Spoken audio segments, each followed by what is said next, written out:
안녕하세요. 사랑하는 성도님, 사랑의 주님이 우리와 함께 하십니다. 우리와 함께 하시는 주님을 찬양합니다. 기도합시다. 하나님, 감사합니다. 저희를 향한 그 놀라우신 사랑, 우리를 위해 주님께서 십자가의 고난의 길을 걸어가신 고난 주간이 시작되었습니다. 주님, 이 거룩한 한 주간을 저희들이 주님 앞에서 또 말씀 앞에 믿음으로 순종하며 겸손하게 나아갈 수 있도록 함께하여 주시옵소서. 오늘도 주님의 말씀 또 고난의 길을 가시는 주님의 그 모습을 보면서 그 크신 사랑을 깊이 감사하고 그 놀라운 십자가의 은혜 안에서 저희들의 하루하루의 길이 참된 생명과 진리의 복음의 길을 걸을 수 있도록 함께하여 주시옵소서. 저희들도 주님의 그 고난의 길을 따라서 겸손과 자비와 헌신과 순종의 길을 넉넉히 걸어갈 수 있도록 잡아 주시옵소서. 예수님 이름으로 기도합니다. 아멘. 네, 오늘 말씀은 요한복음 18장 1절에서 11절입니다.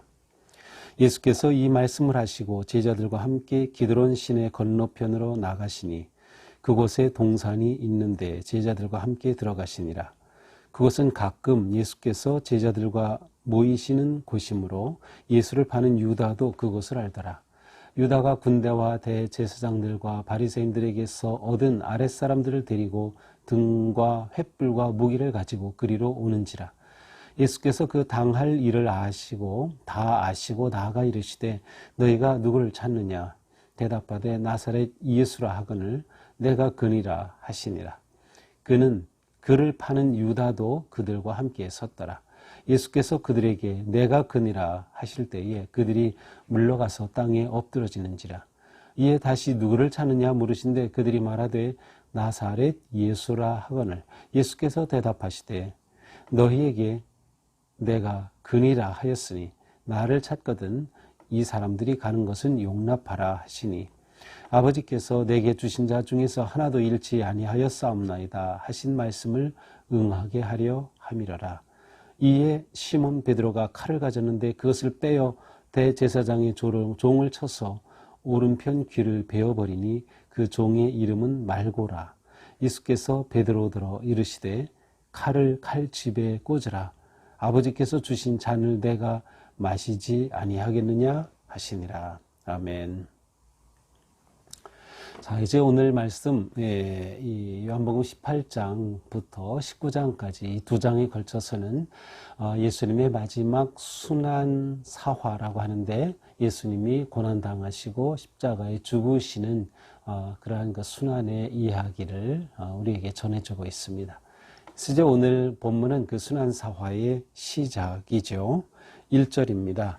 예수께서 이 말씀을 하시고 제자들과 함께 기드론 시내 건너편으로 나가시니 그곳에 동산이 있는데 제자들과 함께 들어가시니라.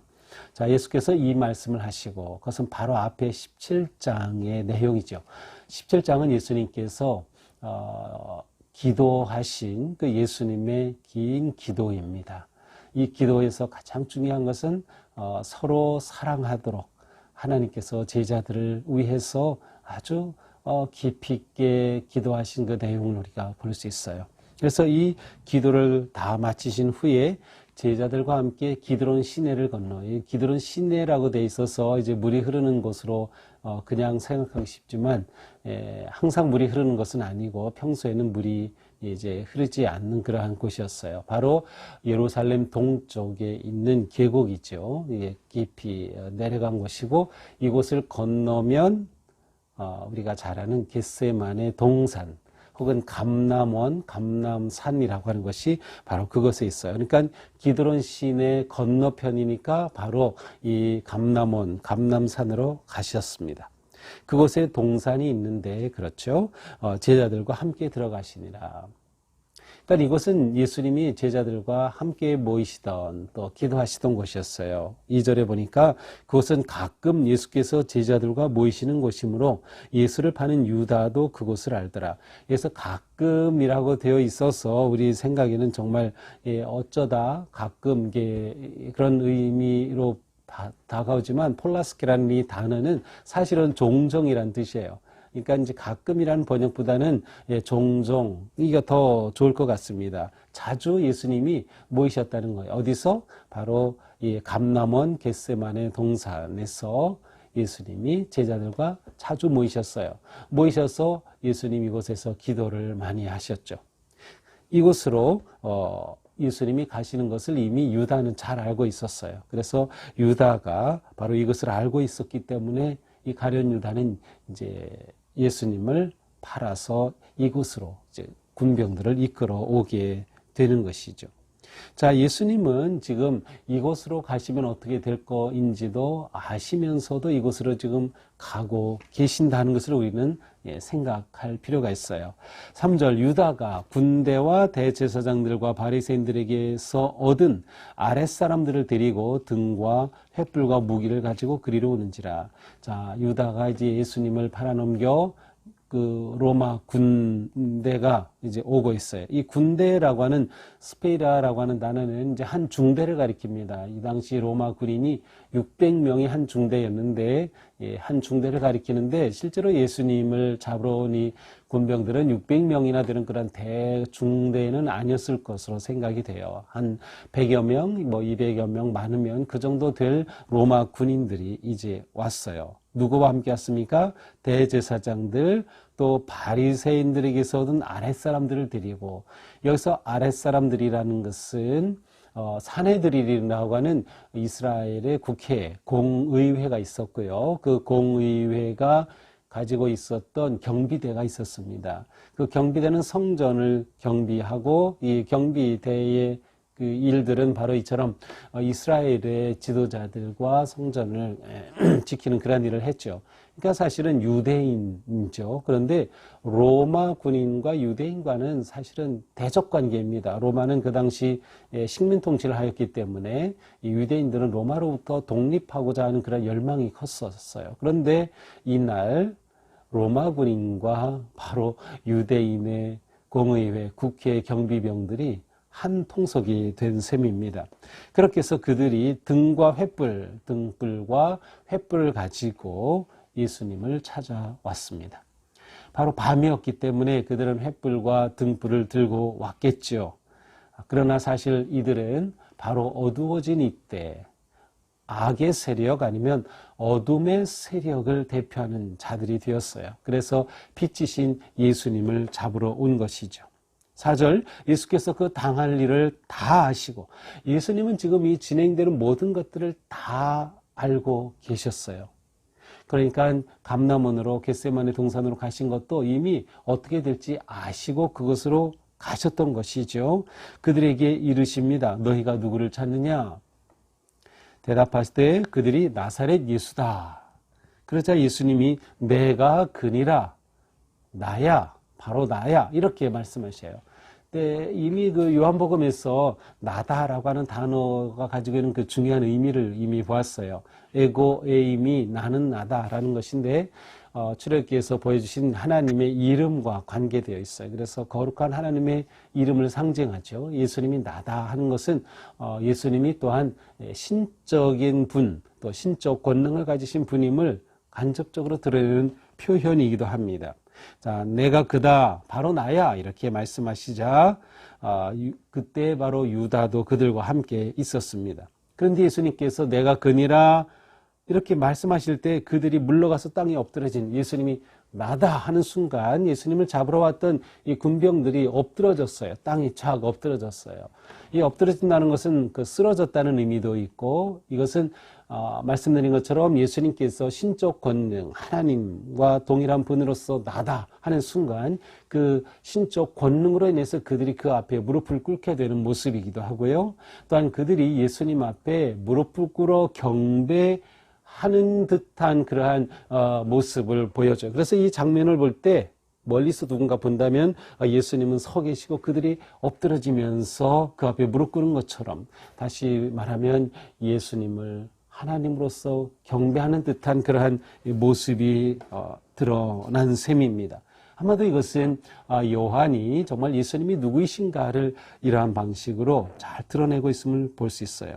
이에 다시 누구를 찾느냐 물으신데 그들이 말하되 나사렛 예수라 하거늘, 예수께서 대답하시죠.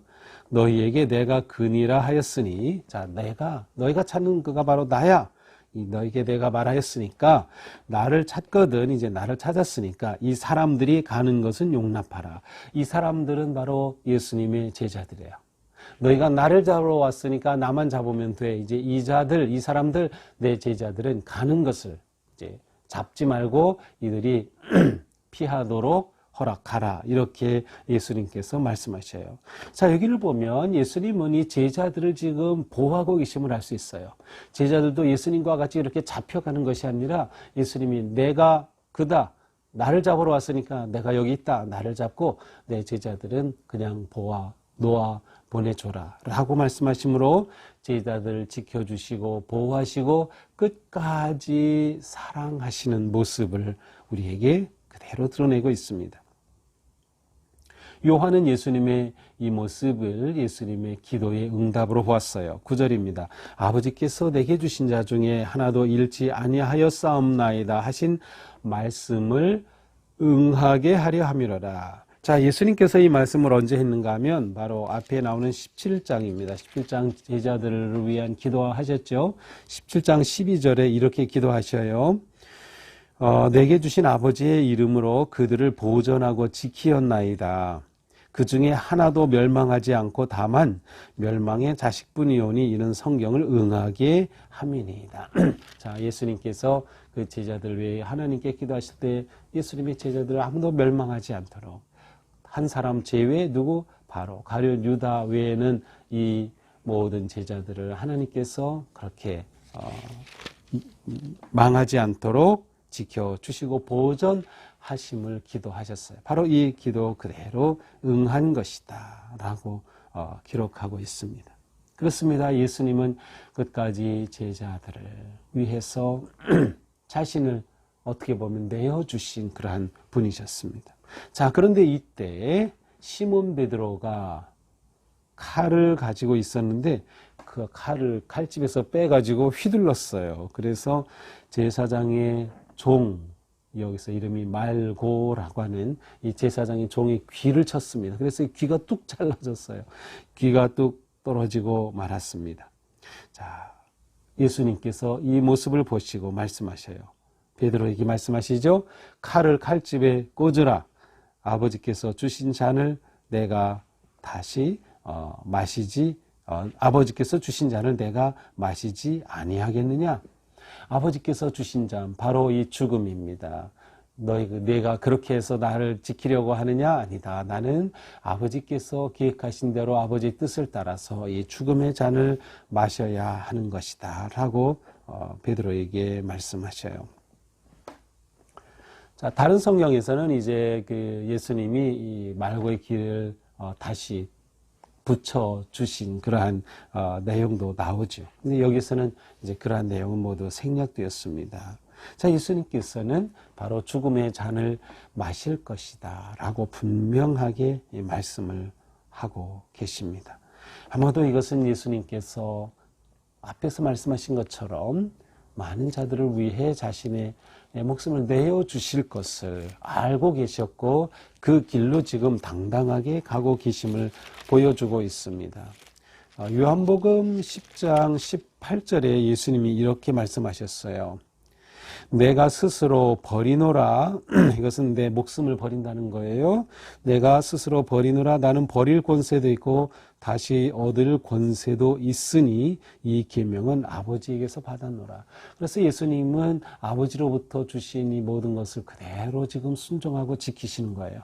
그래서 이 죽음의 잔도 내가 마실 거다. 내가 칼을 휘둘러 이것을 막으려고 하지만 그렇게 할 수 있는 일이 아니다. 라고 말씀하신 것이죠. 자, 이것이 이제 예수님의 고난의 이야기의 시작입니다. 바로 요한복음에서 보여주는 이 고난, 순환 사화의 시작이죠. 자, 그 요한복음에서의 예수님의 순환 사화는 다른 복음과는 다르게 예수님이 겟세마네 동산에서 기도하신 내용이 들어있지 않아요. 빠져 있습니다.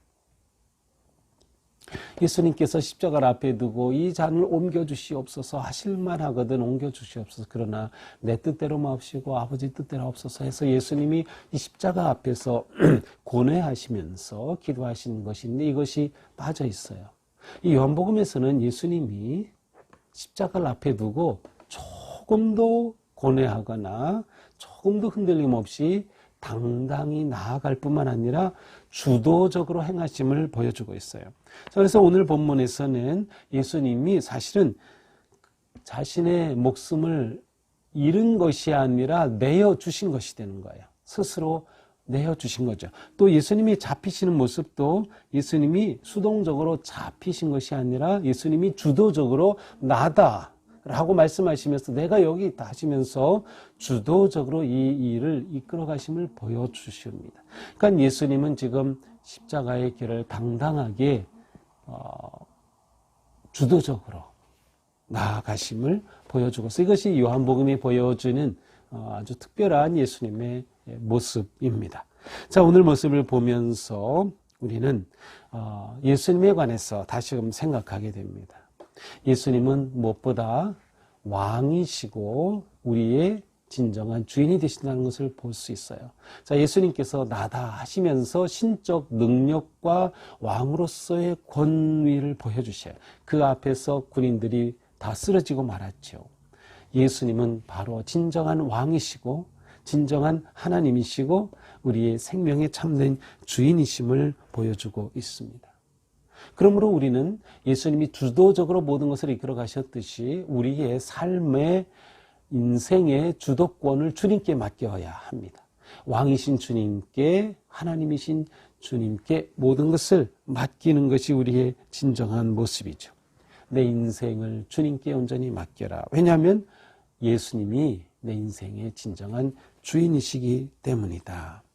그러므로 우리는 끊임없이 내 삶의 주권을 누구에게 드릴까를 늘 생각하며 주님께 헌신하고 나아가야 할 것입니다. 주님이 내 인생의 주인 되심을 늘 고백하는 것이죠. 그리고 그 주님 앞에 나를 내려놓아야 하는 것이에요. 이것이 주님이 보여주시는 방식입니다. 주님은 아버지 하나님의 뜻을 아셨기에 그 뜻에 온전히 맡기고 순종하고 내어놓으셨어요. 그래서 이 죽음조차도 당당하게 받아들이심을 볼 수 있습니다. 예수님의 방식은 순종이었습니다. 바로 우리가 따라야 할 모습이죠. 예수님께 우리의 모든 주도권을 내어드리고 온전히 맡기고 순종하는 것, 이것이 우리에게 정말 중요한 모습이 아닐까 생각합니다. 예수님께서 아버지의 뜻에 따랐듯이 우리도 끊임없이 하나님의 뜻을 구하고 하나님의 뜻 앞에 우리 자신을 내려놓아야 하는 것이죠. 예수님은 주도적으로 십자가의 길을 걸어가셨어요. 예수님은 의도적으로 그 길을 택하셨고 의도적으로 그곳으로 가셨고 의도적으로 모든 길을 십자가의 그 죽음의 길을 걸어가셨던 것이죠. 자, 또한 우리는 예수님의 선한 목자 되심을 볼 수 있어요. 그 마지막 순간에도 제자들을 보호하시려고 제자들을 보존하시고 지키시려고 이들은 놓아보내라, 이들은 가게 하라고 말씀하신 것을 보면서 예수님이 진정한 목자이시구나, 선한 목자이시구나. 그래서 그 제자들을 양과 같이 보호하시고 끝까지 지키시려고 하는 그 사랑을 우리는 보게 됩니다. 그렇습니다. 우리의 주님은 참된 선한 목자이셔요.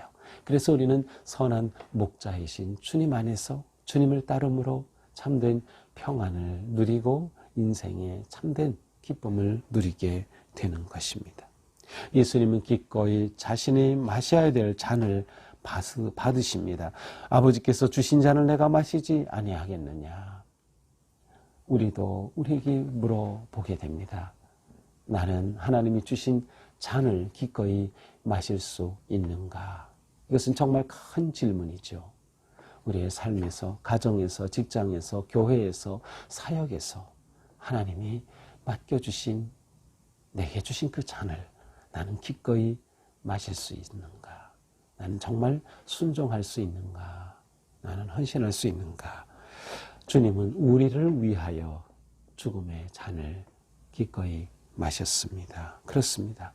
우리도 하나님께서 우리에게 맡겨주신 그 죽음의 잔, 곧 우리의 헌신과 겸손과 희생의 잔을 마시며 하나님의 뜻을 향해서 담담히 나아가야 할 것입니다. 이 고난주간 우리가 이러한 결단과 헌신으로 예수님의 십자가의 길을 함께 걷는 우리 모두가 되기를 주님의 이름으로 축복합니다. 기도합시다. 사랑의 주님, 기꺼이 우리를 위하여 죽음의 잔을 마시는 주님, 그 잔을 피하지 않으시고 오히려 주도적으로 적극적으로 그 길을 걸어가신 주님, 그것은 바로 우리를 위한 것이었고 우리를 사랑하셨기 때문임을 저희들은 믿습니다. 감사합니다. 저희를 위해 이렇게 자신을 내어주시는 주님의 사랑, 너무나도 놀랍습니다. 주님, 언제나 주님의 이 사랑 안에 거하며 주님을 의지하고 기뻐하며 그 은혜에 감사하는 저희들 되게 하여 주시옵소서. 주님께 내 삶의 주도권을 완전히 내어드릴 수 있도록 인도하여 주시고 기꺼이 주님 주시는 그 잔을 저희들도 마실 수 있도록 잡아 주시옵소서. 고난주간 보내면서 저희들이 더욱 겸손하게 주님 앞에 무릎 꿇고 모든 것에 순종으로 나아갈 수 있도록 잡아 주시옵소서. 예수님 이름으로 기도합니다. 아멘. 네, 오늘도 우리의 삶이 주님의 십자가의 길을 기꺼이 따르는 그러한 거룩한 삶 되기를 축복합니다. 사랑합니다.